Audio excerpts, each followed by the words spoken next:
I wanted this piece to feel like a quiet pause, something you notice without trying. Magnolia branches always remind me of that moment between seasons, soft, still, and full of light. Birds just seem to belong there. Before I start shaping the branches, I trace the curve of the mirror.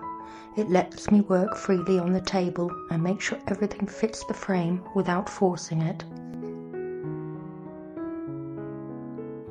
I start by shaping the branches from wire, just enough structure to guide the flow.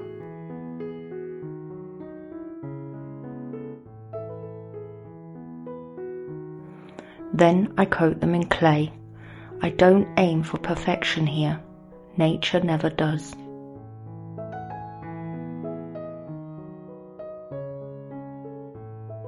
For the leaves, I use a lighter clay.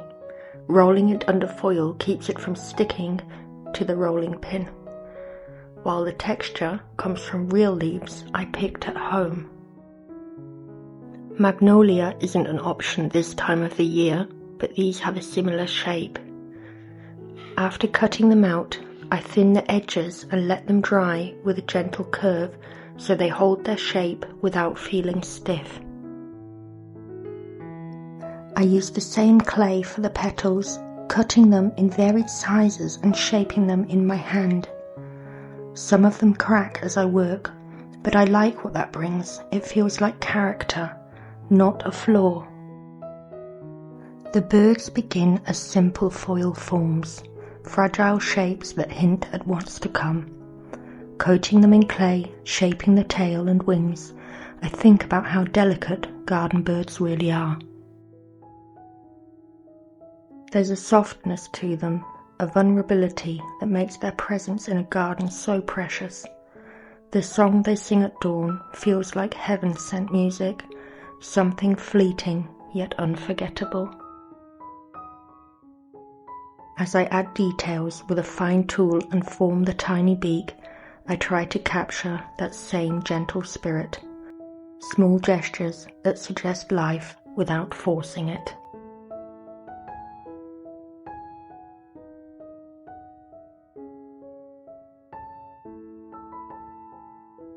For the bird in flight, I begin with wings that need to feel light yet resilient. The wire gives them structure, while the clay drapes over it softly, almost like a whisper of motion. I gently map out the feathers with a needle, just enough to suggest texture, and then shape the ends, refining each one with care. It's slow work, but I enjoy that quiet rhythm, imagining a bird gliding through the garden at dawn, catching the first light on its wings, each feather trembling in the breeze. Even in stillness, I want the wings to hold that sense of energy, as if it might lift off at any moment, fragile, fleeting, and entirely alive. Now it's time for colour. I start with a soft wash of dark grey-blue, letting it settle into every curve and feather. Layer by layer, I add touches of yellow and brighter blue, the colours of a blue tit, small but full of character. Painting feels like breathing life into the form, as if each brushstroke lets the bird remember the garden it belongs to, the light it catches at dawn, and the tiny joy it brings when it sings.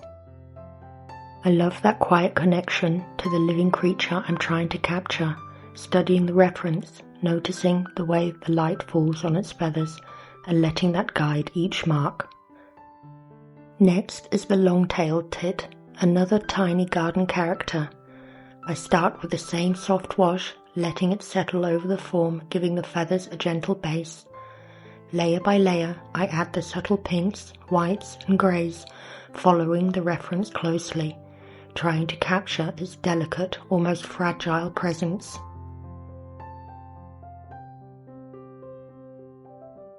Now the bullfinch, bright and bold. I start with the familiar wash, then layer in its warm orange and soft grey tones. Even in miniature, it feels full of presence, a little flash of colour on the branch. When it's finished, It almost seems to pause and watch, quiet but unmistakably there.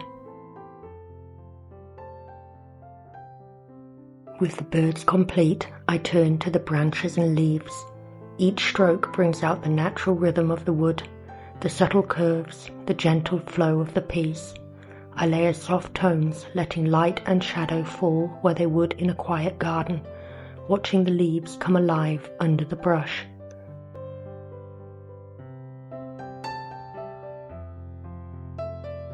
Now it's time to bring the petals to life. I layer soft whites and gentle pinks, following the natural flow of each shape. The colours shift subtly with every curve, catching light just as they would in nature. Painting the petals is slow and thoughtful work, letting each one keep its individuality, so that when they're all together, they feel like a natural bloom, fragile and full of quiet charm. I assemble the petals into full flowers, gluing them together slowly, layer by layer. I watch the blooms take shape. Each one feels unique, a small moment of life captured in clay. It's a gentle process, letting the flowers grow naturally without forcing them, so that when they're finished, they sit on the branches as if they've always been there. Those tiny flashes of gold feel like a secret, something that makes the blooms feel even more alive, a delicate reminder of the beauty hidden in the smallest details. With all the elements ready, I lay everything out on the floor, preparing to bring the piece together. Seeing the branches, flowers and birds in one space gives a sense of how it will all live as a whole. It's a quiet moment of anticipation, arranging each part thoughtfully before it finds its place, like stepping back in a garden and noticing how everything interacts in nature. Finally, everything comes together. The birds perch, the flowers bloom, and the branches stretch as they were always meant to. Seeing the finished piece feels like stepping into a quiet garden, where every detail, from the tiniest feather to the shimmer of gold on the petals, has its place.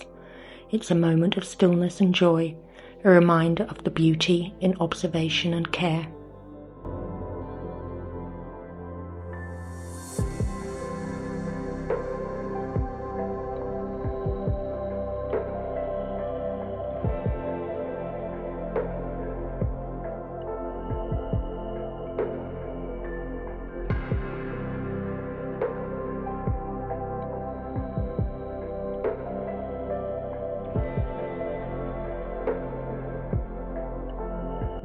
Thank you for joining me on this quiet journey with the Magnolia mirror. I'd love to know which woodland or garden creatures would you like to see in a framed piece next. Every comment inspires the next little world we create together.